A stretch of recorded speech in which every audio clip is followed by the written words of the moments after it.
Manish ji, Audible हूँ मैं?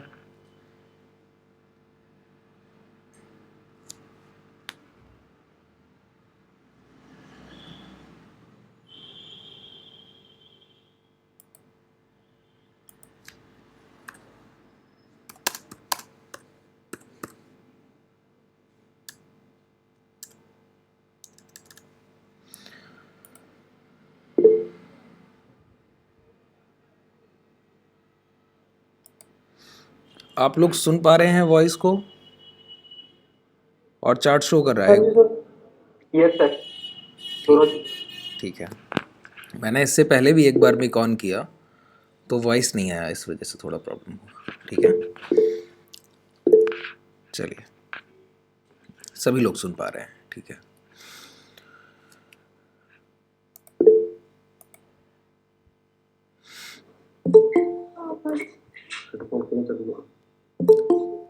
सभी लोग अपने मिक ऑफ रखिए सर, नहीं तो मुझे ऑफ करने पड़ेंगे, परेशानी होगी।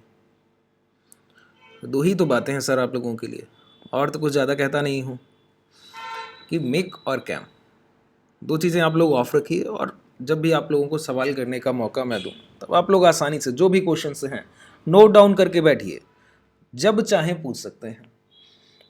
अभी नहीं पूछ पाते हैं मैसेज कर सकते हैं, कॉल कर सकते हैं, सारे रिप्लाईज आपको लगभग विद इन अ सेकेंड्स मिलते हैं। ठीक है, चलिए, तब तक मैं आज इंट्राडे के प्राइजेक्शन पे बात करता हूँ। आप लोगों को मौका देता हूँ आज की क्लास में कि आप लोग कोई टॉपिक डिसाइड कीजिए, मैसेज कीजिए, मैं रीड करूँगा, जो ज़्यादा रिप्लाई होगा उस टॉपिक पे मैं डिस्कस करूँगा। ठीक है, चलिए।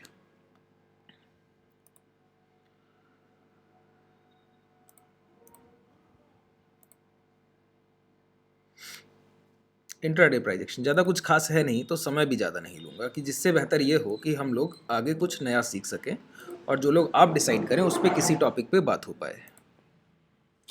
देखिए, प्राइस एक कॉन्जिक्यूटिव फॉल है, लगातार गिरते हुए नीचे की तरफ बढ़ रहा है, तो हम लोगों ने कुछ ज़्यादा आज किया नहीं। देखिए, एक इंट्राडे ट्रेडर में क्या महत्वपूर्ण है, सभी लोगों को अब तो लगभग याद हो गया होगा बहुत अच्छे से, previous day open high low close. इससे बेहतर कुछ नहीं है। पिछले दिन का बाजार खुला कहाँ था, बंद कहाँ पे हुआ, गया कहाँ तक था, गिरकर आया कहाँ तक, इससे महत्वपूर्ण कुछ है क्या? कुछ भी नहीं है। तो एक चीज क्लियर कट दिखती है, देखिए, पहले से वीकनेस है प्राइस में। कैसे दिखती है? डाउन साइड मूवमेंट होते हुए आ रहा था, उसके बाद क्या है, कल का एक लो लगा है, ये सारे कल के लो लगे हैं, देख पा रहे हैं, ये लगा है कल का लो। ठीक है, तो आज गैप डाउन होता है, मतलब कल की क्लोजिंग से नीचे भाव खुलता है। ठीक है, खुलने के बाद एक फर्स्ट कैंडल हाई तक जाती है, और ये हाई क्या है, लगभग प्रीवियस डे लो, और वहीं से पहला रिजेक्शन देखने को मिलता है। प्राइस जाता है, गैप डाउन करता है, 41,955 के आसपास का ये भाव यहां दिख रहा है। ठीक है, अब कैंडल देखिए, ओपन है, इस कैंडल को मैं दिखाऊं, 41,951 का ओपन है, और हाई लगा हुआ है इस कैंडल का, क्या लगा है, 42,200, लगभग 250 पॉइंट अप साइड मूवमेंट है फर्स्ट 5 मिनट में। ठीक है, लेकिन आप ये देखिए क्लोज क्या है, तो आप कहेंगे 42,058, मतलब एक टोटल बाइंग कितनी दिखती है, low to high, low to high price गया है 250 पॉइंट्स।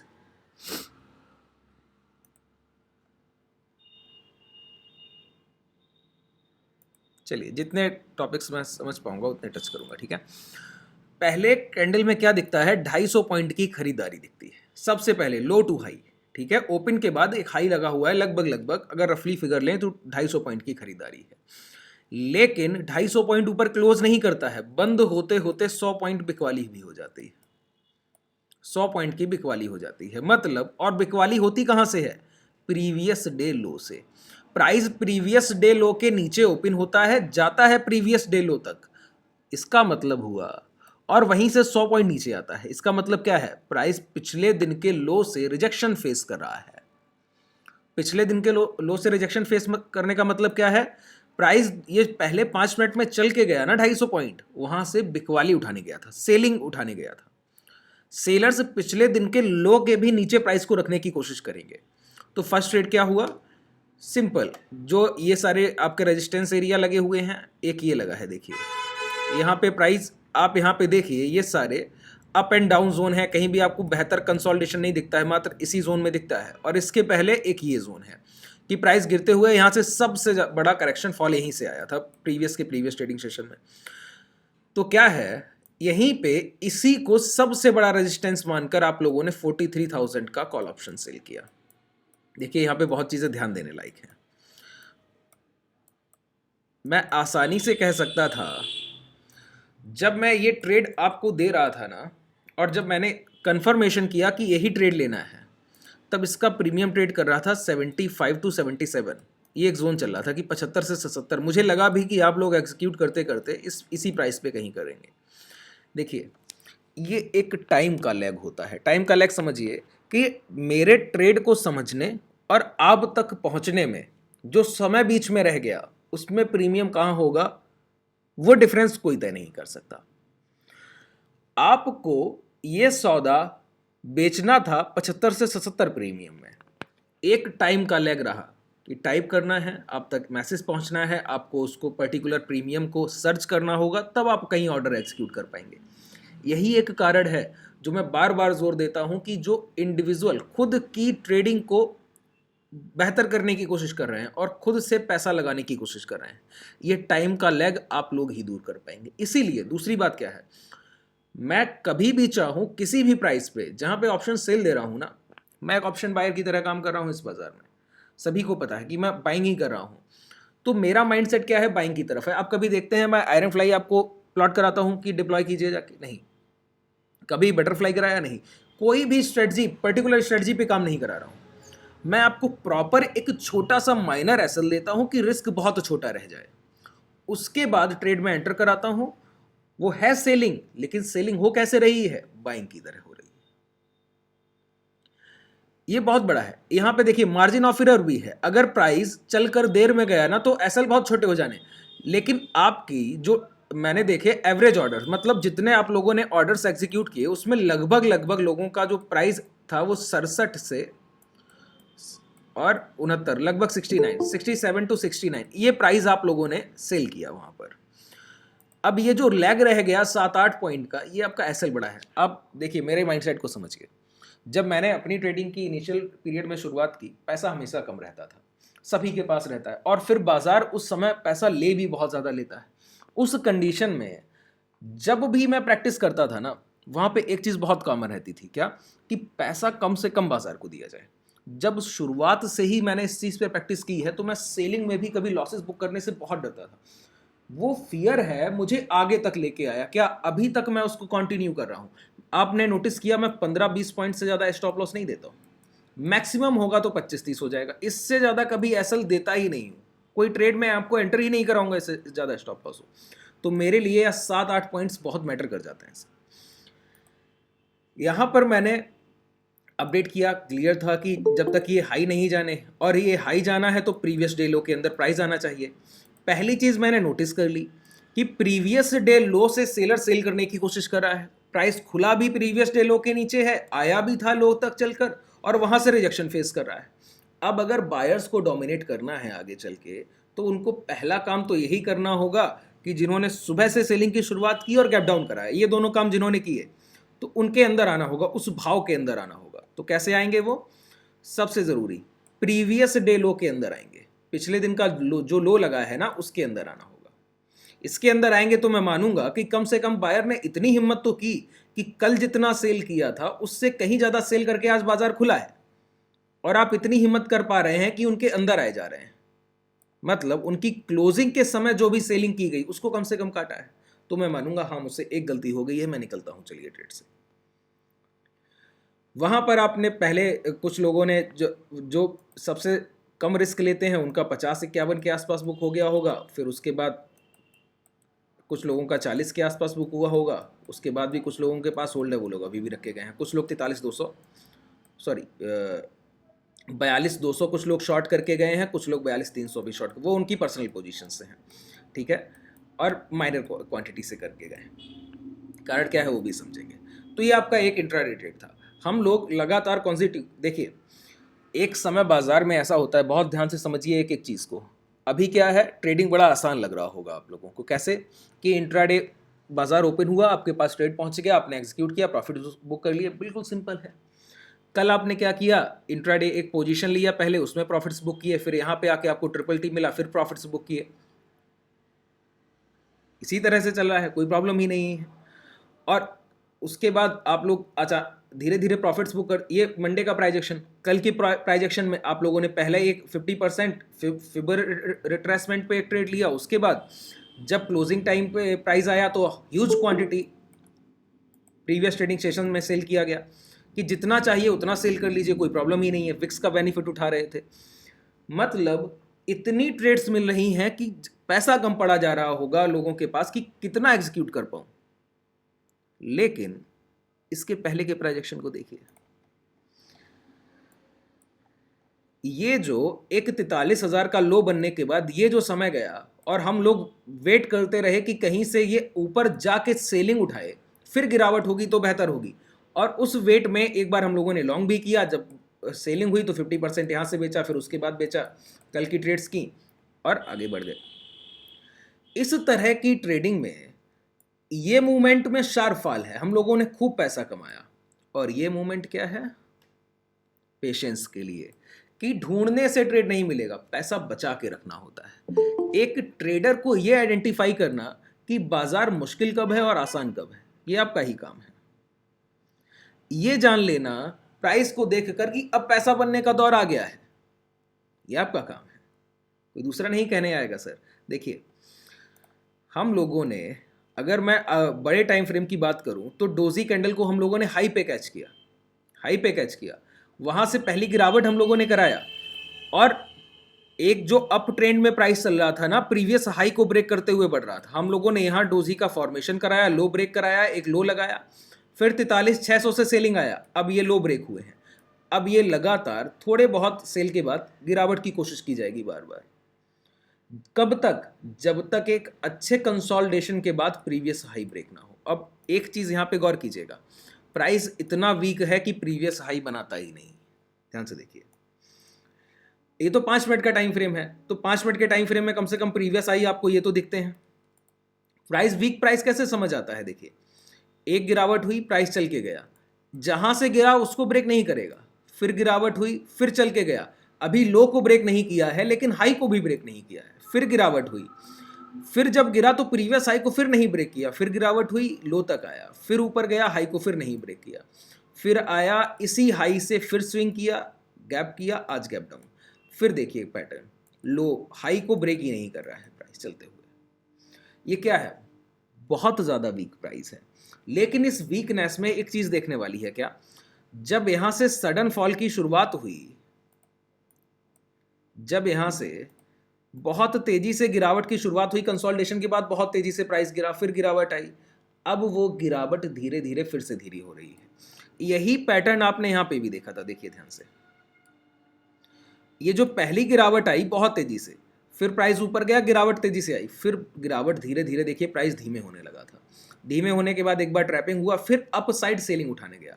अब ये प्राइस हो सकता है कि फिर से कहीं ना कहीं किसी ना किसी कंडीशन में ऊपर से सेलिंग उठाने जाए, और वो क्या प्राइस होगा वो हम लोग एवरेजेस से और किसी भी चीज़ से फाइंड आउट कर सकते हैं। लेकिन उससे ज़्यादा महत्वपूर्ण है हम लोग ये देख पाए कि हम लोग बड़े टाइम फ्रेम पर अभी खड़े कहाँ पर हैं। जैसे सबसे ज़्यादा महत्वपूर्ण क्या है, देखिए, अगर मैं आपसे पूछूं, कुछ टाइम फ्रेम, कुछ एवरेजेस मैंने अभी तक खुद भी नहीं देखे हैं, चलिए अब देख ही लेता हूँ।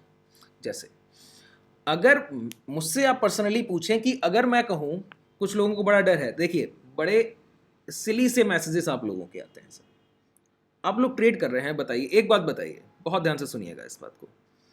एज अ ट्रेडर आपका पूरा फोकस क्या होना चाहिए, आपका पूरा फोकस होना चाहिए कि आज बाजार में क्या होने की संभावना है। पूरा फोकस यही होना चाहिए कि आज अभी अगले 1 घंटे में प्राइस क्या कर सकता है, उसी से पैसा बनेगा। क्या ये फोकस होना चाहिए कि अगले 10 दिन में भाव 35,000 जाएगा या 30,000 जाएगा या फिर लौट के फिर 50,000 तक चला जाएगा? ये फोकस होना चाहिए क्या? नहीं ना। फोकस तो यही होना चाहिए, समझना क्या है कि अगले 1 घंटे में, आधे घंटे में भाव क्या करना चाहता है। और यही टेक्निकल्स का काम है। ये चार्ट्स का एक लिमिट है ना, हम लोग छोटे टाइम फ्रेम पे काम कर रहे हैं, उसका एक लिमिटेशन है देखने का, कि अगर हम लोग 5-10, अगर 1 घंटे के प्राइस से भी अंदाजा लगाएंगे तो कितने घंटों तक का आगे अंदाजा लगा सकते हैं भाव में। मैं अगर बताऊं तो अगले 4 या 5 ट्रेडिंग सेशंस मैक्सिमम, वो भी सही नहीं होगा। सही तो ये होगा कि अभी के, अगर मैं आवरली टाइम फ्रेम देख रहा हूं तो कल तक बता सकता हूं कि क्या होने की संभावना है, वो भी अगर आज कुछ मेजर हुआ नहीं है और बिल्ड हो रहा है। जैसे ये तो सब हो चुका है, सेलिंग हो चुकी है, सेलिंग हो चुकी है। अब आप, कई लोगों के मैसेज आए BTST में ऊपर से शॉर्ट करके जाऊं, तो ऊपर से तो 43,000 पहले से आपके पास शॉर्ट है, आप जो चाहें शॉर्ट कर लें। जब तक ये प्रीवियस हाई ब्रेक नहीं होंगे, बाजार ऊपर नहीं जाना है, कोई प्रॉब्लम नहीं है। विक्स हायर है, ऊपर बाजार जाएगा, विक्स डाउन होगा, विक्स डाउन होगा, प्रीमियम डिके होगा, प्रीमियम डिके होगा, उसका भी बेनिफिट आना है आपके पास। तो शॉर्ट करने में कोई प्रॉब्लम नहीं, लेकिन लेस क्वांटिटी के साथ। क्यों? बाजार पहले से एक्ट कर चुका है, अब दोबारा एक्ट करने के लिए प्राइस को दोबारा बिल्ड होना होगा। जैसे एक बार आपने सेल कर दिया है, उसका पूरा असर दिख गया है, अब दोबारा गिरावट करनी है तो फिर सेल कीजिए ना। और सेलिंग में देखिए, सेलिंग का मैं एक ही बात कहता हूं, जस्ट 1 क्लिक एंड सेल। तो सेलिंग के लिए यही जरूरी नहीं है प्राइस यहां तक जाए फिर गिरे, प्राइस यहां पे 5 मिनट रुक के भी लो ब्रेक कर सकता है। तो जैसे जैसे लो ब्रेक करते हुए आगे बढ़ेगा, हम लोग शॉर्ट करते हुए आगे बढ़ेंगे। हाई से जाके सेलिंग उठाएगा, जहां से रिवर्सल दिखेगा वहां से शॉर्ट करेंगे।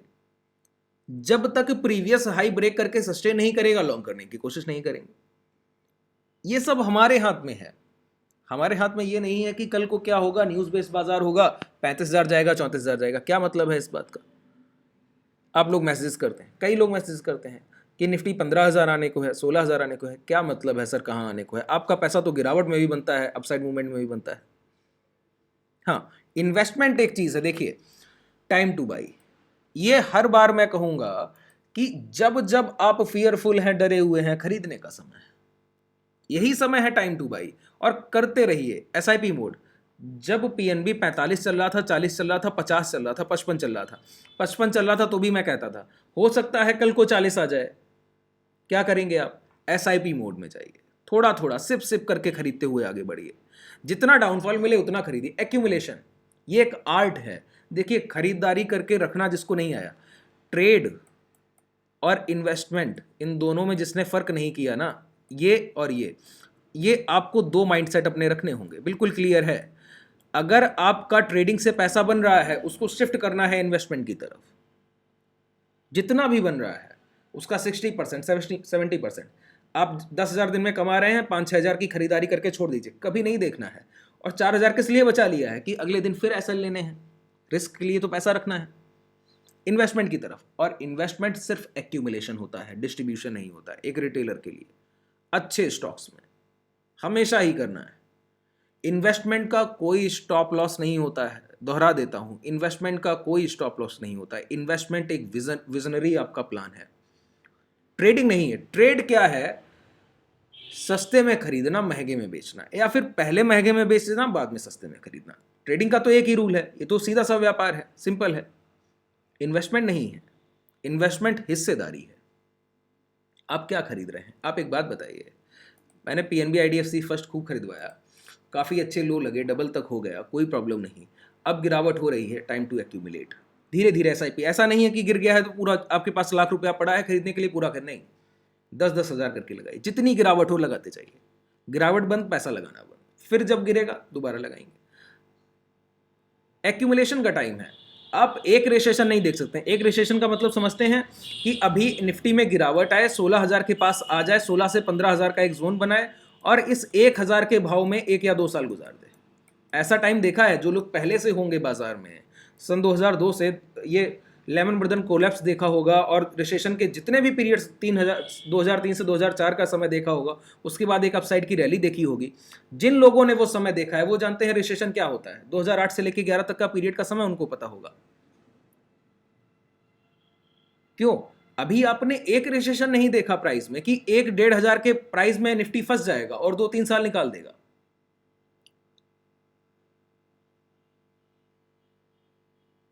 और जो इन्वेस्टर हैं वो 8-8, 10-10 रिसेशन देख चुके हैं सर। और उनसे पूछिए कुछ बेचा? कुछ नहीं बेचा, आज तक नहीं बेचा, आज तक खरीद रहे हैं। और आप लोगों में से ही कई लोग ऐसे होंगे जिन्होंने, एंट्री का टाइम मैं बता देता हूँ, इतना समय नहीं हुआ, इतना उम्र भी नहीं है सर, कुछ भी नहीं है, आप लोगों से बहुत जूनियर हूँ। उसके बाद एक बात कहता हूँ, जिन लोगों ने सन 2000 से एंटर किया होगा इस बाजार में, उनको पता है कि कितने ज़्यादा स्टॉक्स 30-30,000% तक रिटर्न दे चुके हैं। मल्टी बैगर सामने से निकल गए, आज तक पछतावा है कि खरीदा नहीं गया, खरीदा और बेच कर निकल आए। तो इन्वेस्टर को सिर्फ खरीदना ज़रूरी नहीं है, उसको सही समय पर होल्ड करना भी ज़रूरी है। बाजार में खबर क्या है, क्या सुनने में आ रहा है, कुछ मतलब नहीं। आप एक बात बताइए, कोविड है, कुछ भी है, क्या आना है, कुछ भी जाना है। एक बात पहली कोविड को लेकर एक बात क्लियर कर दूं, बाजार में एक चीज़ ध्यान से सुन लीजिए, ये आगे हमेशा काम आने वाला है। जो फर्स्ट टाइम हिट करेगा वही एक इफेक्ट पैदा करेगा। अगर वो सेकंड टाइम हिट कर रहा है, इफेक्ट ज़्यादा नहीं होगा। जैसे फेड का पहला इंटरेस्ट हाइक आया था, उसका इफेक्ट आपको देखा बाजार में, रिफ्लेक्ट किया प्राइस में। उसके बाद जितने भी इंटरेस्ट हाइक आए, कितना ही रिफ्लेक्शन दिखता है आपको, कुछ नहीं। कोविड का एक बार बाजार में इफेक्ट दिख चुका है, अब वो इफेक्ट दोबारा नहीं दिखने वाला है, कितना बड़ा भी हो जाए नहीं दिखेगा। और दूसरी बात, आप किसी व्यापार में हिस्सेदारी खरीद रहे हैं। इन्वेस्टमेंट का मतलब क्या है, आप किसी व्यापार में हिस्सेदारी खरीद रहे हैं, बाजार में पैनिक है, शेयर के प्राइस गिर रहे हैं, उस हिस्सेदारी का भाव कमजोर हो रहा है, आपको मौका मिल रहा है उस हिस्सेदारी को कम पैसे में खरीदने का, सौदा अच्छा है। क्या मतलब है एक गिरते हुए बाजार का किसी दूसरे व्यापार से? जैसे बैंक निफ्टी गिर रहा है, उसका प्रभाव पड़ रहा है आईसीआईसीआई बैंक, एचडीएफसी बैंक का। आईसीआई बैंक Q3 रिजल्ट्स देखे हैं आपने? क्या व्यापार कमजोर हो रहा है? नहीं। इससे बेहतर कभी आप लोगों ने कमेंट्री नहीं सुना होगा, एक बार देखिएगा जाकर। इतना बुलिश मैनेजमेंट, वो कहते हैं कभी रहा ही नहीं। ऐसे लोन डिस्ट्रीब्यूशन, एनपीए जिस तरह से कम हुआ है, कभी नहीं रहा। तो जो है, कहने का मतलब बात मात्र इतना ही है कि इन्वेस्टमेंट भाव को देखकर कीजिए। इससे मतलब मत रखिए कि गिर रहा है, पोर्टफोलियो रेड हो रहा है, कुछ भी मतलब नहीं। पैसा लगाते रहिए, जितना सस्ते में मिले उतना बेहतर। एक दिन कंपनी का प्रॉफिट यहां पर प्राइस में रिफ्लेक्ट करेगा, शेयर के प्राइस में। जिस दिन बाजार रुकेगा उस दिन वो शेयर चलेंगे जो प्रॉफिटेबल है, जो कंपनी प्रॉफिटेबल है। बहुत ध्यान से, ट्रेडिंग में एसएल है, इन्वेस्टमेंट का कोई एसएल नहीं। इन्वेस्टमेंट का क्या एसएल है? देखिए, पोर्टफोलियो में डाइवर्जेंसी चाहिए। जितना डाइवर्जेंट आपका पोर्टफोलियो क्या है, पीएसयूज को रखना है, आईटी सेक्टर कितना आपको लो पर मिल रहा है, कितने ही परसेंट वहां पर डिस्काउंट में शेयर्स पड़े हुए हैं, खरीदिए वहां पर धीरे धीरे करके। क्या है, जितना आप खरीदेंगे अभी के समय, आने वाले समय में बहुत प्रॉफिटेबल हैं आप।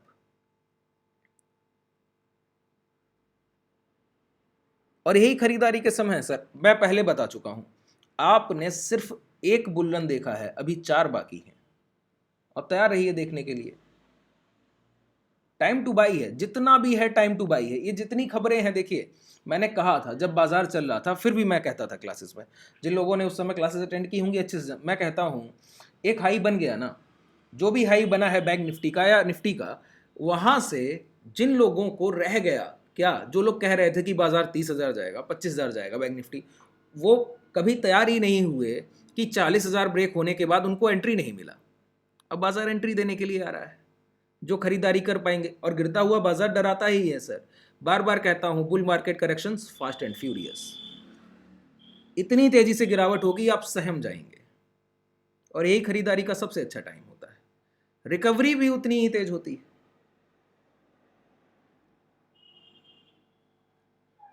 बिल्कुल आसानी से।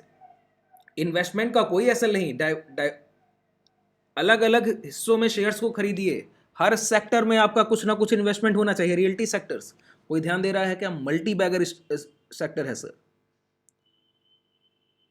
मल्टी बैगर सेक्टर है, कुछ प्राइस ही नहीं है, बीज ढूंढे नहीं मिलता है, बना ही नहीं है, मुझे तो दिखता नहीं है सर। आप लोग कहीं सर्च कीजिए, मुझे भी भेजिए, मैं एक दिन देख रहा था। तो देखिए रियल्टी सेक्टर्स, आपको वहां देखिए कि क्या हिडन जेम पड़े हुए हैं स्टॉक्स वहां पर। ओबरॉय रियल्टी, क्या एक लो लगा है, क्या एक हाई लगा है, फिर डिस्काउंट सेशन में मिल रहे हैं स्टॉक्स, और सारे प्रॉफिटेबल बिजनेस। एक ऐसा बिजनेस नहीं। पीएसयू बैंक, अभी आप लोग पछता रहे थे कि आप लोगों ने कैसे कैसे शेयर्स छोड़े हैं। सीयूबी छोड़ा, बीओबी छोड़ा, आईयूबी छोड़ा, पीएनबी, एचडी, आईडीएफसी, जाने कितने ही शेयर्स आप लोगों ने छोड़ दिए। अब वो फिर डिस्काउंट में आ रहे हैं। एसआईपी की शुरुआत कीजिए, टाइम टू बाई है, बार बार कह रहा हूं टाइम टू बाई है। और आईटी सेक्टर्स के भी शेयर खरीदने हैं। यहाँ भी पहले से तैयार रखिए प्लान कि किस सेक्टर में कितने शेयर्स मुझे खरीदने हैं। इन्वेस्टमेंट में स्टॉप लॉस क्यों नहीं है वो भी बता देता हूँ। देखिए, मान लेते हैं आपका 10 स्टॉक्स का एक पोर्टफोलियो है और लगभग लगभग एक चीज़ और मान लेते हैं, अजम्पशन करते हैं कि सभी में आपका इन्वेस्टमेंट इक्वल है कि परसेंटेज वाइज 10 स्टॉक का पोर्टफोलियो है और हर स्टॉक में 10% का वेटेज है, 10% का वेटेज है। तो इक्वल आप लोगों ने डिवाइड कर दिया है पूरे पोर्टफोलियो को। अब वहां पर क्या होगा, 80% एक्यूरेसी। देखिए, अगर आप इन्वेस्टमेंट कर रहे हैं और प्रॉफिटेबल कर रहे हैं, और एक बात क्लियर है कि अगर आपको बड़ा पैसा बनाना है, मतलब अगर आपका विजन ऐसा है कि थोड़ा रिस्क लिया, और रिस्क होता नहीं है, सिर्फ कहने के लिए है, अगर आपको लगता है कि रिस्क लिया जा सकता है तो मेजर फोकस कीजिए मिड कैप और स्मॉल कैप पर। ब्लू चिप स्टॉक्स क्या है, आपको एक स्मार्ट रिटर्न देंगे कि 10 से 15% ईयरली चल रहा है, कोई प्रॉब्लम नहीं है। लेकिन आपको चाहिए मल्टी बैगर्स कि 5 साल वैसे हो कि स्टॉक 10 गुना, 20 गुना, 25 गुना हो चुका हो, 10 साल वैसे हो कि आप देख ना सकें कि इतना रिटर्न है। उस तरह के मिड कैप और स्मॉल कैप पर फोकस कीजिए। होगा क्या, जितना भी आप खरीदेंगे, मैं मानता हूं कि 3 स्टॉक वहां से डूब भी जाने हैं। मानता हूं ऐसा कि 3 स्टॉक आपके पूरे पोर्टफोलियो में से डूब जाना है। ऐसा नहीं है तो पैसा क्या होगा, जीरो। लेकिन जो 7 रह जाएंगे ना सर, उसका पैसा आप संभाल नहीं पाएंगे। इन्वेस्टमेंट का कोई ऐसा नहीं होता है, बार बार कहता हूं, इन्वेस्टमेंट को कभी मत काटिए। हाँ, एक बात कह सकता हूं कि अगर आप थोड़ा भी समझदारी रखते हैं तो एक बात क्लियर होती है कि कभी भी 80% इन्वेस्टमेंट डूब जाए, कि आपने 1000 रुपया लगाया है और 800 माइनस है, तो मान लीजिए कि लगभग ये खत्म हो चुका है। तो अब उस 20 को निकाल के करेंगे भी क्या, पड़ा रहने दीजिए, देखेंगे क्या होगा। क्योंकि मेजर स्टॉक्स क्या है, अपना 50 एक रैली से पहले अगर किसी को मल्टी बैगर बनना है तो उसका एक पहले से जुड़ा हुआ है कि उसको कम से कम रैली से पहले 50% टूटना होगा। कुछ स्टॉक्स 60% भी टूट जाते हैं, कुछ 70% भी। उसके बाद दोबारा रिकवरी आएगी और फिर वो हाई ब्रेक करेंगे। आप लोगों ने, मैं आपको बताऊं, एग्जाम्पल दे देता हूं अभी आपके साथ, रिसेंट एग्जाम्पल,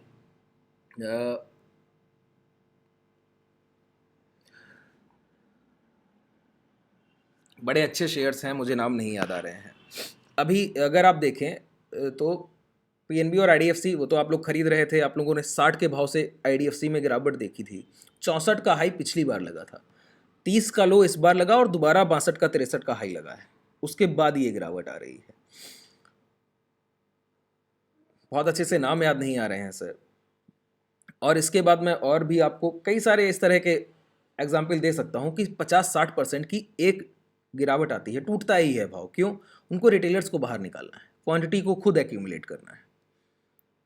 और वो होगा कैसे? हाँ, अभी रिसेंटली आप देखिए बंधन बैंक आपको लगभग लगभग लोग, और गिरावट हो सकती है, ऐसा नहीं है गिरावट की संभावना, हो सकता है 100 तक आ जाए सर, हो सकता है 100 तक आ जाए। बहुत बेहतरीन कुछ शेयर्स हैं, ध्यान नहीं आ रहे हैं, नाम बहुत अच्छे से याद नहीं आ रहे हैं, मैं आपको ज़रूर बताऊंगा। और ऐसा एक बार नहीं देखा गया है, बार बार देखा गया है। इस इन्वेस्टमेंट को कहते क्या है, देखिए मैं आपको बिल्कुल आसानी से समझाता हूँ। बुल रन का साइन कैसा है? आप लोगों ने बीएससी के बाहर बने हुए बुल को देखा है? इस तरह का दिखता है, इसी तरह का दिखता है ना। एक ये सींग होता है और ये और ये के हेड, मान लेते हैं कि ये आपका सामने का हिस्सा है, तो इसी तरह का बुल का साइन है। यही पैटर्न है मल्टी बैगर स्टॉक का। इंट्राडे में जब भी बड़ा पैसा बनेगा, मैंने कई बार इस सेशंस में, अभी पैटर्न्स बन नहीं रहे हैं क्योंकि मेजर गिरावट है, मैं कहता हूं कंसोलिडेशन, फिर लो ब्रेक, और लो ब्रेक होने के बाद, गिरावट के बाद प्राइस लौट आता है, फिर वही कंसोलिडेशन, फिर हाई ब्रेक। इस पैटर्न में कितना पैसा बनता है, इसके लिए सबसे महत्वपूर्ण क्या है, ये बुल जैसा साइन दिखता है। आपको पढ़ाया जाता है हेड एंड शोल्डर, कि एक हेड, एक शोल्डर, फिर एक हेड और फिर एक शोल्डर। इस तरह के पैटर्न में और इस पैटर्न में बहुत डिफरेंस है। लगेगा एक जैसा। देखिए ये गिरावट ही आएगी लगभग लगभग 90% के एंगल में। जैसे ये भाव गिर रहा है ना, इस तरह की गिरावट आती है सर, जिस तरह से ये भाव गिर रहे हैं।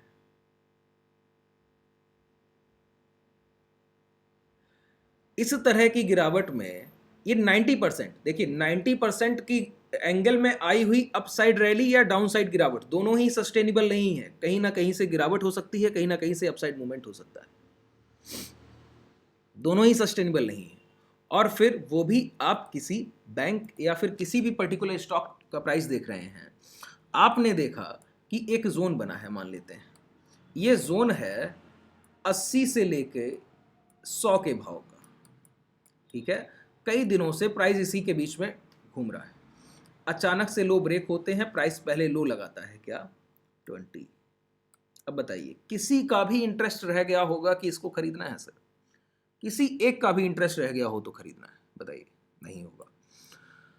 दोबारा से प्राइस यहां से चलने की शुरुआत करता है और फिर इसी जोन में पहुंचता है 80 से 100, और फिर थोड़े दिन रुकता है। अब ये 100 को ब्रेक करता है। यकीन मानिए अब ये 1000 भी जाएगा, 2000 भी जाएगा, और अब खरीदने का रिग्रेट है कि अब खरीदा जाए। फिर माइंड में क्या आता है, देखिए रिटेलर्स का माइंड डिजाइन कैसे किया गया है। 80 से 20 आया, 100 और 80 चल रहा था, कुछ लोगों ने पहले यहां इन्वेस्ट करके रखा हुआ, गिर के आया 20। अब लगता है कि क्या ही चलेगा, डूब गया है, शेयर ही डूब गया है सर, चलने लायक ही नहीं रह गया। उस कंडीशन में भाव घूमता है और 100 तक चला जाता है। अब लोग सोचते हैं 100 पे था, 20 तक आया और खरीद नहीं पाए, और रिग्रेट में आप 100 पे भी नहीं खरीदते हैं। क्यों? आपको लगता है 20, आपको माइंड में फिर एक ही चीज आती है, डिस्काउंट में था, नीचे नहीं खरीदा, अब कॉस्ट पे कैसे खरीदूं? ये खरीदने का समय है, टाइम टू बाई है, यही है टाइम टू बाई। जो लोग यहां नहीं खरीद पाते हैं ना, वही स्मार्ट नहीं। इस डिप को होल्ड करना मुश्किल है, इसको खरीदना आसान है। जिसने इस यहां पे खरीदा होगा ना और 20 तक होल्ड किया, वो महान है सर। सबके बस का नहीं है कि आप खरीद कर बैठे और इतना होल्ड कर ले जाएं। आसान है क्या? या तो आपके फंडामेंटल्स इतने स्ट्रांग हो, आप बैलेंस शीट निकाल के पढ़ते हो और आपको पता है कि प्रॉफिटेबल कैसे कंपनी आगे बढ़ रही है, क्वार्टर ऑन क्वार्टर ग्रोथ क्या है, ईयर ऑन ईयर ग्रोथ क्या है, मैनेजमेंट पे अगर इन्वेस्टमेंट है तो मेजर जो बहुत अच्छे लोग हैं फंडामेंटल्स में, वो मैनेजमेंट पे करते हैं। मैनेजमेंट पे इन्वेस्टमेंट, HDFC बैंक मैनेजमेंट पे इन्वेस्टमेंट है। यहां पे देखिए, अब इसको होल्ड करना, वो तो महारथी हैं जो होल्ड कर ले गए, लेकिन जिनका टेक्निकल सही है ना, वो याद रखते हैं कि गिरावट के बाद लौट के आइए, मैं यही पकड़ने के लिए बैठा हूं, मैं इसको होल्ड भी नहीं करूंगा, मैं 100 पे खरीदने को तैयार हूं। अब क्या होगा, जिन जिन लोगों ने 80 से 100 के बीच में चल के ही गया होगा, भाव 80-100 चल के ही गया होगा पहले भी, और जिन जिन लोगों ने बीच में खरीदा है, सभी को तो बाहर निकाल के आ गया है। रिटेलर का माइंड इतना स्ट्रांग है नहीं कि होल्ड करके ले जाए। दोबारा 100 आया है, अब सब पछतावे में हैं। वो भी जो 40 पे रखे थे और काट आए हैं कॉस्ट पे, वो भी जो 100 पे खरीदे थे 60 का एसएल लेके निकल आए हैं, वो भी जिन्होंने 20 पे खरीदा था 40 के डबल हो जाने पे बेच दिया, सब पछतावे में हैं। अब ये 100 का भाव इतना मुफीद है, कोई रिटेलर खरीदने को तैयार नहीं, मतलब पूरी क्वांटिटी इंस्टीट्यूशन रखे हुए हैं। और आप जाके चेक कीजिए, इस तरह के जो भी स्टॉक्स में पैटर्न होगा, मेजर इन्वेस्टमेंट म्यूचुअल फंड्स का मिलेगा, फॉरेन FII का मिलेगा, उसके बाद इंस्टीट्यूशंस अपनी क्वांटिटी को, प्रमोटर्स तो अपनी परसेंटेज को होल्ड करेंगे ही करेंगे, बढ़ा भी देंगे कुछ ना कुछ। तो ये गिरावट क्या है, खरीदने का समय होता है। आप लोग गिरावट से डरते हैं, और कहता रहता हूं, देखिए सुनने में आप लोगों को बहुत ऐसा लगता है, मैं कहता था आसानी से, बुल मार्केट की करेक्शन फास्ट एंड फ्यूरियस, बहुत तेजी से आएंगे, आप डर जाएंगे देखकर, इस तरह से आते हैं। देखिए सामने डेली टाइम फ्रेम दिखाऊं आपको, ये देखिए, ये है बुल मार्केट करेक्शन। हम लोग खड़े कहां पर हैं? यहां पर खड़े हैं सर, जहां से ब्रेकआउट हुए हैं वहीं पे खड़े हैं। और इस ब्रेकआउट में सबसे जरूरी चीज पता है क्या है? ये लो, ये जो जोन बना हुआ है, अगर मैं आपको दिखाऊं, ये जब तक, अब देखिए हो सकता है यहां पे आने के बाद अगर दोबारा गिरावट करनी है तो ये हाई ब्रेक करने से पहले प्राइस एक अपसाइड मूवमेंट करे, और अपसाइड मूवमेंट अगर इसको भी ब्रेक ही करना है तो और मूवमेंट के बाद डायरेक्ट इसको ब्रेक कर दे। लो हाई ब्रेक करने से पहले डेली टाइम फ्रेम पर है ना, तो previous high daily time frame का क्या है 43,600। ये गिरावट हुई, प्राइस ऊपर गया 43,600 तक, सेलिंग उठाया फिर गिरा है। अब अगर इतने बड़े एक्यूमुलेशन को निकालना है तो कहीं ना कहीं से सप्लाई चाहिए। सप्लाई हाई से आई है, पहले 43,600 से आई थी, अब दोबारा अपर लेवल पे डिस्काउंट में सेलर सेल नहीं करेगा। अगर भाव अभी 43,600 खड़ा हुआ, 41,600 खड़ा है, तो सेलर क्या यहाँ पे बेचना चाहेगा? नहीं, वो पहले बिकवाली करके तो प्राइस यहाँ तक लाया है। अब वो सप्लाई जनरेट करेगा अपर लेवल पे, और वो अपर लेवल आएगा उसके औसत के आसपास, जहाँ भी आए इसी तरह से, या प्रीवियस रेजिस्टेंस के आसपास। तो इस जोन से पहले एक अपसाइड मूवमेंट आता है और कहीं से रिवर्सल दिखता है, और फिर वही फिबोनाची रिट्रेसमेंट लेंगे और देखेंगे कहाँ से लो लग रहे हैं। जितना आप लोगों ने सीखा है उसी पे बात कर रहा हूँ, और फिर ये लो ब्रेक होने की संभावना होगी। वहीं अगर प्राइस अपसाइड मूवमेंट के बाद कंसोलिडेशन करता है, फिर थोड़ा ऊपर जाता है, फिर थोड़ा कंसोलिडेशन करता है और 43,600 को ब्रेक कर देता है, तो समझ लेंगे ये बायर इतने स्ट्रांग है। देखिए, न्यूज़ पे बिलीव मत कीजिए। एक बात बताइए, मैं कह रहा हूँ ये हाई ब्रेक करेगा तो फिर हम लोग मेजर ट्रेंड अपसाइड। एक चीज़ गौर कीजिए, जब तक ये प्राइस चला ना, एक दिन आप निकाल कर दिखा दीजिए कि जिस दिन मैंने आपको कॉल ऑप्शन से सेल कराए हो, मतलब कोई ऐसा हैज प्रोवाइड कराया हो जहां पर आपने सी सेल किया हो। सिर्फ एक दिन किया है, मुझे ध्यान है, जिस दिन ये डोजी फॉर्मेशन हुआ ना अपसाइड, इसके एक दिन पहले इस वाले सेशन में मैंने एक कॉल ऑप्शन सेल किया था। सी सेल किया, उसको तुरंत काट के निकला, फिर हम लोग पुट को ही सेल करके गए। नेक्स्ट डे जब डोजी फॉर्मेशन हुए तब हम लोगों ने कॉल ऑप्शन सेल करने की शुरुआत की। लो ब्रेक हुए, कॉल ऑप्शन सेल कर रहे हैं, तब से लगातार सी सेल में ही पैसा बन रहा है। अब जो लोग अभी अभी इन ट्रेड्स को कर रहे होंगे वो सोच रहे होंगे कि मैं सिर्फ बियर हूँ, कि सिर्फ शॉर्ट करता हूँ बाजार को। नहीं, मैं शॉर्ट नहीं करता हूँ, मैं ट्रेंड के साथ चल रहा हूँ। ये मेजर ट्रेंड अपसाइड है तो मैं लॉन्ग ही करूंगा ना। शॉर्ट की अपॉर्चुनिटी मिलेगी भी तो भी उसको छोड़ने की कोशिश करूंगा। क्यों? अगर गिरावट आएगी भी, जैसे अब पहले से सेलिंग है, अगर अपसाइड मूवमेंट आएगा भी, हो सकता है तेज आए तो इंट्राडे में पैसा भी बन जाए, लेकिन वो एक लिमिटेड कंडीशन तक हो सकता है। क्यों? जब तक प्रीवियस लो ब्रेक नहीं होंगे तब तक डाउट है कि अपसाइड मूवमेंट आ कैसे रहा है। सेलिंग उठाने के लिए, कहीं ना कहीं से शॉर्ट होने के लिए, उस शॉर्ट का वेट कर रहा हूं। मेरा माइंड बैठ लगा है शॉर्ट करने के लिए, और मैं अपने माइंड के अपोजिट ट्रेड कर जाऊं। इंट्राडे में बायर्स इसका आसानी से बेनिफिट ले सकते हैं। तो जब तक बाजार गिर रहा है, आज भी आपने सीई शॉर्ट किया है, कल भी किया था, उसके पहले ट्रेडिंग सेशन में 2-3 सीई शॉर्ट किए थे। जब भी बाजार गिर रहा है सीई शॉर्ट कर रहे हैं। लो ब्रेक होते हैं, हम लोग पैसा बनाते हैं। जब ट्रेंड रिवर्सल होगा, जैसे 43,600 निकलता है, प्राइस यहाँ पे एक डाउन करता है, फिर ये हाई ब्रेक कर देता है। जैसे ही हाई ब्रेक कर देंगे समझ लेंगे ट्रेंड रिवर्सल हो गया। ट्रेंड रिवर्सल हम लोग फिर पुट ऑप्शंस में ही पैसा बनाएंगे, पुट ऑप्शन सेल करेंगे, लॉन्ग करेंगे, हर बार करेंगे। जब जब डिप आएगा तब तब करेंगे। देखिए, यही सेलर्स का कॉन्सेप्ट है। क्या है उनका कॉन्सेप्ट बताइए? उन्होंने यहाँ से शॉर्ट किया है, 3 कैंडल्स बना दी हैं, 3 दिन कॉन्जिक्यूटिव सेलिंग। और देखिए 3 का आंकड़ा बड़ा अच्छा है, कोविड की लहरें भी 3 ही आती हैं सर। 3 का आंकड़ा बड़ा अच्छा है। 3 दिन बाजार गिर चुका है, अब कहीं ना कहीं अब नीचे दिखता भी है एक डिमांड जोन कि यहाँ पे खूब दिन बाजार खड़ा हुआ था, इसके बाद हाई ब्रेक करके निकल गया। तो ये एक डिमांड जोन है, अगर इसको ब्रेक करना है तो अच्छी सेलिंग चाहिए।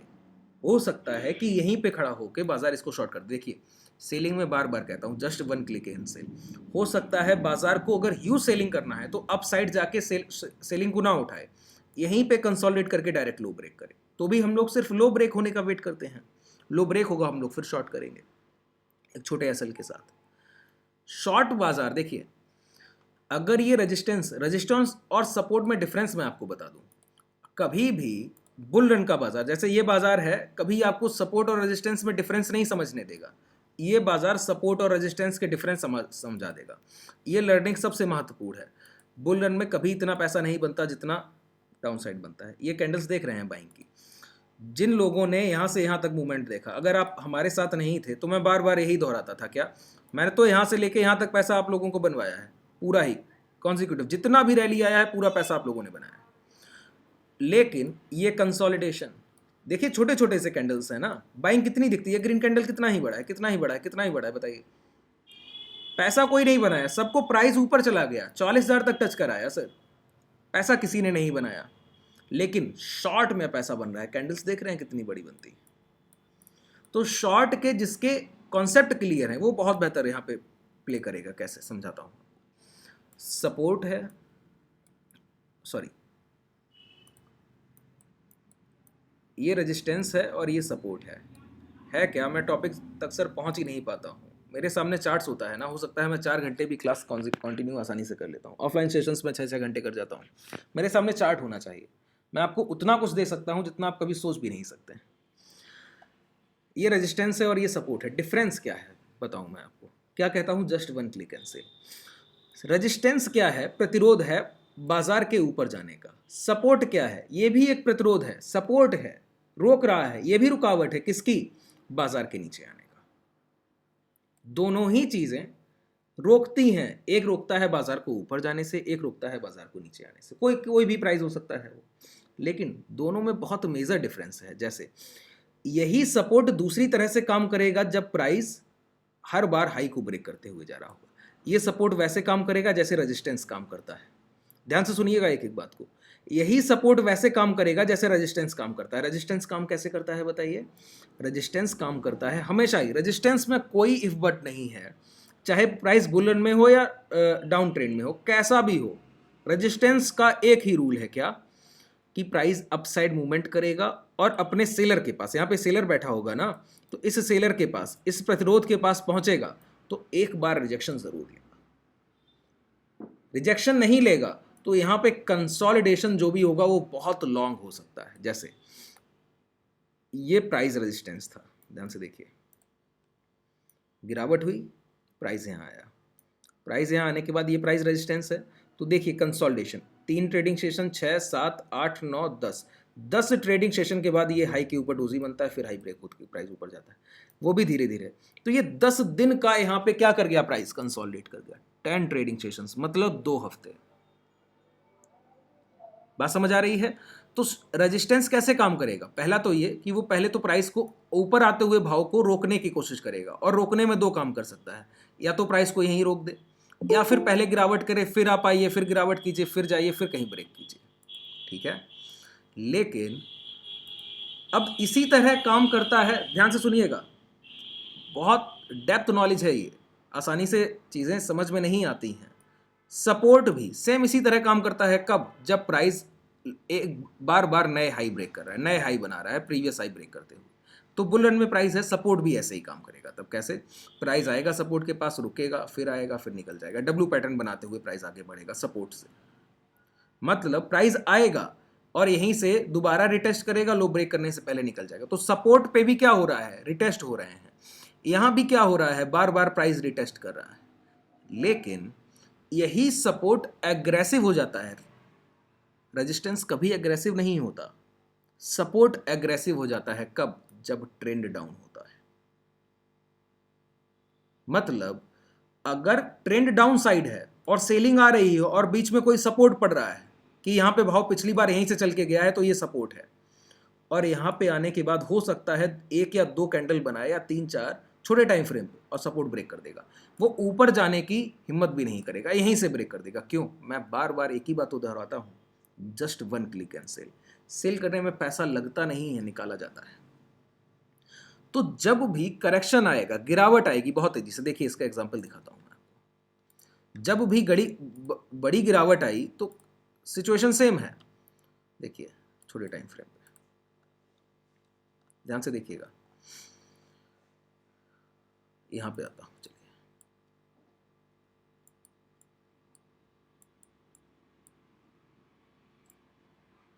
यहां पे देखिए 2 जगह ये प्राइस में डाउन साइड आया, पहला सपोर्ट ये बना। क्यों? प्राइस यहां से ऊपर गया, ये है 43,000 का भाव लगभग, और ये है 43,600 पॉइंट की यहां से क्या आई है? Upside movement. दूसरी बात, यहां पे बायर्स ने इस प्राइस को यहां लेके गए, तो एक सपोर्ट तो ये है। क्यों? कंसोलिडेशन के बाद एक हाई लगा, वो हाई ब्रेक करके निकल गया, तो दूसरा सपोर्ट प्राइस ये लगा हुआ है। अब देखिए ब्रेक कैसे करता है। गिरावट आई है, कंसोलिडेशन एंड ब्रेकडाउन, ब्रेकडाउन के बाद ह्यूज गिरावट, देखिए फिर सपोर्ट पड़ा है बीच में, सपोर्ट तक आया, 4-5 कैंडल्स बनाई और फिर ब्रेकडाउन। ब्रेकडाउन में कभी प्राइस वेट नहीं करता है। ऐसा हुआ कब है? देखिए ये संभव कब हुआ, जब पहले से प्रीवियस ट्रेंड डाउन था। ध्यान से देखिए यहां पे प्रीवियस ट्रेंड डाउन था, तब ये हो पाया है। अगर प्रीवियस ट्रेंड डाउन साइड नहीं होता तो संभव नहीं होता। ठीक है, पहले से प्राइस वीक होगा तो सेलिंग तेज आएगी। पहले से प्राइस स्ट्रांग है तो थोड़ी सेलिंग के बाद प्राइस रुकेगा। सपोर्ट की तरह काम करेगा। जब बाजार शॉर्ट सेल हो रहा है तो सपोर्ट की तरह काम नहीं करता है, थोड़ी देर रुकता है और तुरंत ब्रेक करता है। जैसे अब बड़े टाइम फ्रेम पर हम लोग कहां पहुंचना चाहते हैं वहां पहुंचे। डेली टाइम फ्रेम हम लोग देख रहे थे।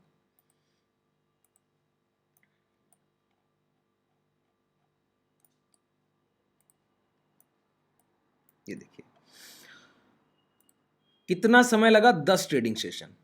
यकीन मानिए अगर यहां पे 1-2 दिन हो सकता है कि 6 घंटे ही मात्र, 6 या 7 घंटे, मतलब एक इंट्राडे सेशन आवरली 6-7 कैंडल्स यहां पे बने और उसके लो ब्रेक कर दे, तो यकीन मानिए ये 10 दिन की खरीदारी जो एक्यूमुलेशन गया ना, उस एक्यूमुलेशन हुआ होगा तभी हाई ब्रेक हुए हैं, ब्रेक कर देगा।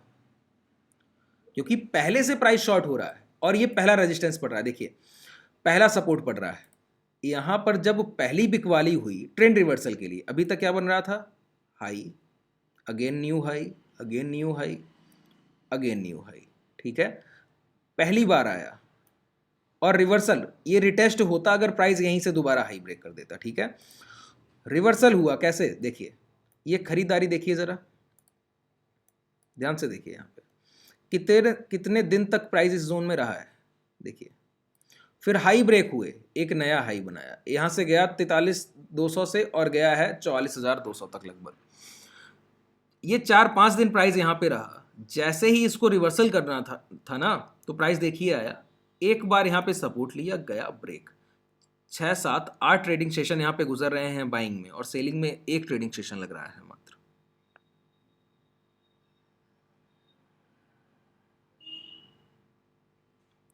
ठीक है, कितनी तरह से गया। अब देखिए एक बार ये बना पैटर्न यहां पे, अब ये रिवर्सल है, अप साइड जाएगा, दोबारा सेल होने की कोशिश करेगा। जब तक शॉर्ट करेंगे, जब तक एक बार प्रीवियस हाई, जैसे एक ये हाई लगे, प्राइस नीचे आए, लो को ब्रेक करने से पहले हाई ब्रेक कर दे, समझ लेंगे कि डब्ल्यू पैटर्न के फॉर्मेशन होने लगेंगे और डब्ल्यू का ये वाला हिस्सा ये ब्रेक होगा। ये ब्रेक होगा मतलब प्रीवियस हाई ब्रेक हो रहा है। तो कोई मुझसे पूछता है बाजार कब ऊपर जाएगा, मैं कहता हूं प्रीवियस हाई ब्रेक होगा तब। सिंपल है, क्या ही इसमें ज्यादा सोचना है।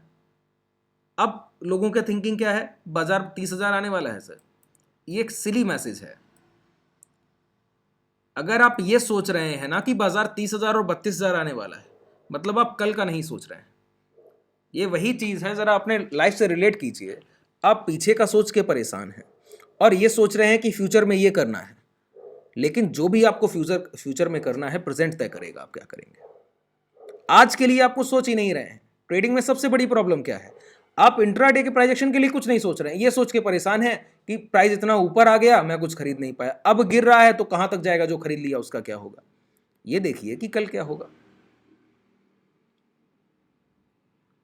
आज को सुधार लीजिए, कल फिर जो भी प्राइजेक्शन आएगा उसको देखा जाएगा। इंट्राडे में बाजार 9:15 पे खुलेगा और पहले 10-15 मिनट में क्लियर कर देता है किधर जाना है। नहीं क्लियर करता है, 1 घंटे वेट कर लीजिए। देखिए अगर आप इंट्राडे ट्रेडर हैं, एक दिन समझ जाएंगे, पहले 1-1.5-2 घंटे में प्राइस क्लियर कर देता है, उसको क्या करना है, कंसोलिडेशन करना है, ट्रेंडिंग रहना है, शाम को बाइंग देगा, जो भी करना होगा आप पहले 1-1.5 घंटे में समझ जाएंगे कि क्या होने वाला है। लगभग 80% आप तय कर लेते हैं, अभी नहीं कर पाते। और जब तक ये थिंकिंग रहेगी ना कि 30,000 आने वाला है और 50,000 जाने वाला है, तब तक ये परेशानी रहने वाली। लोगों को 20-20 साल हो गया है साहब इस बाजार में और आज भी फंसे हुए हैं। कारण क्या है? कारण ये है वो भाव को भाव की तरह ही देखते रहे। ये है क्या? चार्ट को देखना ही जरूरी क्यों है, बता दीजिए जरा, मैं आपको बताऊं। आप लोगों ने एक लैंग्वेज सुना होगा, स्टेनो। वो होते हैं कि पत्रकार कुछ बैठे होते हैं या फिर बड़े अधिकारियों के साथ रहते हैं, क्या है, कोड करते हैं लैंग्वेज को। जैसे कोई वहां पे सामने कोई बैठा है, कोई पूरी अपनी कम्युनिकेशन चल रही है, तो उस कम्युनिकेशन को अचानक से अगर आप इंग्लिश में लिखना चाहते हैं या हिंदी में लिखना चाहते हैं, संभव नहीं है, इतनी तेज बोलना है। अब मैं आपसे कह रहा हूं, जितनी भी मैं बातें कर रहा हूं, मैं कहूं लिख कर रखिए, मुश्किल है ना, इतना तेज स्पीड है क्या आपके नोट डाउन करने का? टाइपिंग भी नहीं है इतना तेज। तो वो क्या करते हैं, लैंग्वेज को शॉर्ट कर लेते हैं अपने अकॉर्डिंग। साइन जनरेट कर लिए। क्या साइन जनरेट कर लिए हैं, वो एक पूरे सेंटेंस को हो सकता है एक वर्ड में लिख दें और फिर उसको पढ़ भी वही पाएंगे। फिर क्या होगा, वो जाएंगे फिर उसको टाइप करेंगे और पूरा एक कल के दिन के न्यूज़पेपर में आर्टिकल्स की तरह वो आ जाएंगे। तो कोड में चीज़ों को लिखते हैं, वो है स्टेनो।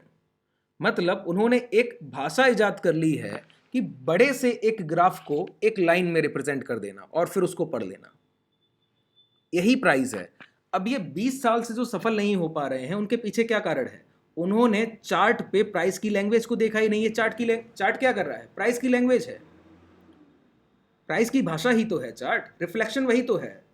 अब मैं आपसे कहूँ आप भाव को याद रखिए, भाव को याद करना मुश्किल है, लेकिन यहां पे आपको डायरेक्ट रिजेक्शन दिखते हैं। अब मैं कहूँ देखिए कितना डिफरेंस है एक सिंपल ट्रेडिंग में और एक प्राइस को देखकर ट्रेडिंग में, समझ लीजिए। आपने आसानी से चार्ट ओपन था तो आपने देख लिया क्या, प्रीवियस डे लो के आसपास से प्राइस गया और देखिए रिजेक्ट होके नीचे आ गया। क्यों, अपर विक दिख रहा है, प्रीवियस डे के पास प्राइस भी जाते हुए दिख रहा है। अब यही एक दूसरा ट्रेडर, कितना कॉम्प्लिकेटेड है, कम से कम मैं बता रहा हूं तो कल से आप याद रख लेंगे कि ये 42,237 का भाव है, ओपन हुआ है 42,950 पे, तो आपका कॉन्सेप्ट तो क्लियर है, कल के लो के नीचे खुला है। फिर अब आपको प्राइस याद रहना चाहिए, अगर आप चार्ट नहीं देख रहे हैं क्या, कि कल लो बना था 42,237, प्राइस खुला कहाँ पे है 957, काफ़ी नीचे खुला है। अच्छा, फिर चल के आए भाव कहाँ तक, 42,210 तक। अब आप समझेंगे अच्छा लो के पास आ रहा है, फिर क्लोज करने जाए 242,61 60 के आसपास, फिर आप समझेंगे हाँ जहाँ लो के पास आया था क्लोज करने 100 पॉइंट 150 पॉइंट नीचे गया है। अब सोचिए इतनी कैलकुलेशन एक कैंडल के लिए करनी है आपको, अगर आप चार्ट नहीं देख रहे हैं। और चार्ट देख रहे हैं तो कोई कैलकुलेशन, प्राइस को तो देखना ही नहीं। प्राइस को कब देखना होता है, एंट्री एग्जिट एंड एसएल। इसके अलावा कोई कारण है क्या प्राइस को देखने का, कोई तीसरा कारण नहीं है सर।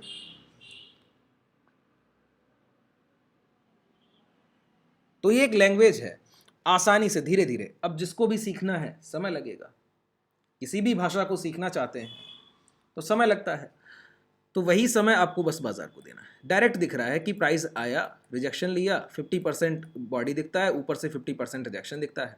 नेक्स्ट कैंडल भी इसी तरह का बन रहा है, फिर डोजी बना है, इसके लो ब्रेक हो गए। अब प्राइस पूरे दिन यही लो नहीं ब्रेक कर पाया, सिंपल।